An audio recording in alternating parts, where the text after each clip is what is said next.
Salut, c'est Trado, content de vous retrouver pour la mise à jour de l'indice parisien. Comme vous le savez, la séance de lundi a été marquée par une grande déception, compte tenu des statistiques très mauvaises qui ont été diffusées pour la zone euro. La zone euro ralentit et on peut même se demander si la première économie de la zone n'est pas en récession. Les chiffres sont excessivement mauvais, méritant d'être confirmés, mais quand même, et forcément sur des sommets tels que ceux que l'on visitait, il fallait pas s'étonner non plus que la baisse soit assez conséquente, puisque comme vous le savez, le scénario d'une fausse cassure était quand même quelque chose qui était là, bien présent. Donc autant vous le dire tout de suite, je ne pense pas qu'il s'agisse d'une fausse cassure, en ce sens que je pense que la hausse devrait reprendre. Maintenant, je ne suis pas dans le secret des dieux. Comme vous le savez, j'ai initié un swing baissier.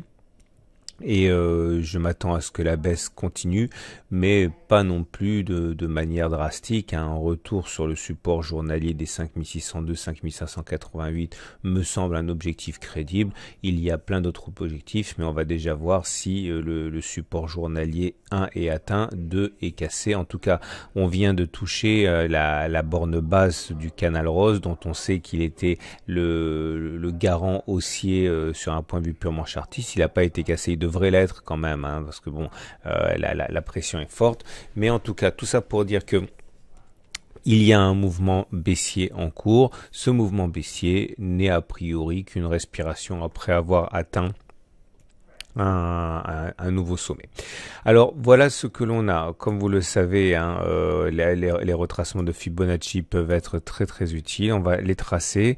Donc on prend les plus bas de la jambe de hausse, les plus hauts de la jambe de hausse, et on va chercher des niveaux de Fibonacci qui se trouvent en fait ici, 23,6%, 38,2%, 50%, ça se trace tout seul.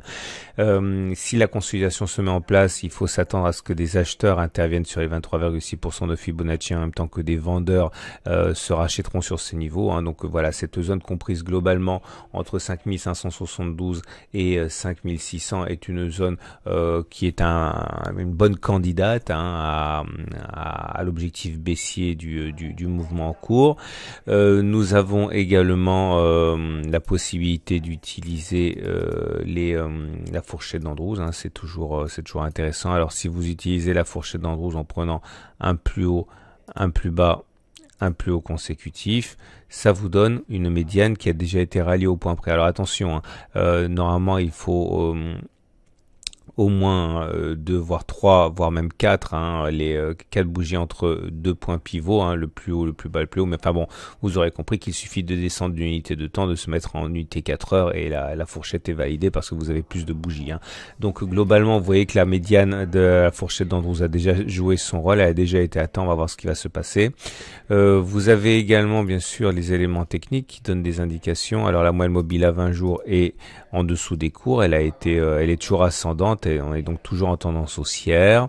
Néanmoins, pour les baissiers, la mauvaise nouvelle, c'est que la bonne nouvelle, c'est que la moyenne mobile à 7 jours a été cassée. À partir de là, vous avez ce qu'on appelle la loi du retour à la M20, qui est que plus on attend avant de revenir à la M20, plus les chances d'aller chercher la M20 sont grandes, parce que c'est systématique. On va toujours chercher la M20, même dans les hausses et les baisses les plus fortes. Le retour à la M20 se fait systématiquement. Regardez ici, on a fait 3 tentatives pour aller chercher la M20. La troisième a été la bonne ici. Donc bon, là, ça fait quand même pas mal de temps qu'on gravite au-dessus de la M20. Donc je pense qu'un retour sur la M20 est quelque chose d'envisageable. La M20 va monter. Elle va se retrouver également dans la zone des 5602, 5588 très rapidement. C'est pour ça que voilà, ça peut être une zone de rebond envisageable. Regardez les Bollinger. Les Bollinger, c'est intéressant parce que elles ont arrêté leur mouvement de parallèle haussière. Vous voyez, maintenant ça descend. C'est donc une alerte sur la hausse en cours également. Donc ça veut pas dire qu'on va baisser, mais ça veut dire qu'il y a de fortes chances pour que on arrête de monter. Ça qui veut dire qu'on peut soit baisser, soit latéraliser. Regardez également, c'est intéressant de mettre le SAR parce que le SAR n'a toujours pas été cassé. Vous voyez, lors de la précédente attaque baissière ici, le 17 septembre, il a été frôlé, mais il n'a pas été cassé. Si on devait casser le SAR, il faut savoir qu'il est exceptionnel que l'on n'aille pas plus bas que sur la bougie où l'on a cassé le SAR. Mais pour l'instant, ce SAR n'a pas été cassé. Il devrait être cassé sans doute sur la séance de mardi. Les indicateurs techniques, comme d'habitude, alors vous le savez, hein, les indicateurs lourds sont toujours haussiers, le RSI est toujours au-dessus de 50, le momentum est toujours au-dessus de 0, le MACD est toujours au-dessus de son signal, mais une première fissure dans l'armure haussière est apparue ce lundi avec le RSI qui est sorti de sa zone de surachat. C'est un signal que j'utilise à titre personnel, hein, comme un signe avant-coureur d'impulsion baissière. Par contre, le MACD 0 est encore sous son signal et le stochastique est toujours au-dessus de son signal. Le CCI ne délivre pas non plus de signal baissier. Le signal baissier pour moi est délivré lorsque le CCI sort de sa zone de surachat. C'est pas le cas. Donc voilà, on a un signal baissier au niveau des indicateurs techniques qui se manifeste, c'est le RSI, mais c'est le seul. On va terminer comme d'habitude par l'Ishimoku et non, les chandeliers japonais d'abord. Donc j'avais dit que le chandelier de vendredi était encourageant parce qu'il terminait sur le tiers haussier. Bon, voilà, ça fonctionne pas toujours non plus, hein, les chandeliers japonais. En tout cas, le chandelier de lundi, lui, est très vilain puisqu'il termine dans le tiers baissier et on n'est pas sur un support fort. Hein, le bas du canal rose n'est pas un support fort, donc il y a des chances, hein, pour que ce soit avant-coureur d'un phénomène où l'on inscrirait encore un plus bas, pas forcément mardi, mais un plus bas. On termine donc avec l'Ishimoku. L'Ishimoku qui est, je l'ai expliqué, hein, j'y reviens pour ceux qui découvrent mon travail. Donc on avait une tendance de moyen terme qui était plutôt neutre, hein, plutôt neutre parce que la SSB était à plat comme ça.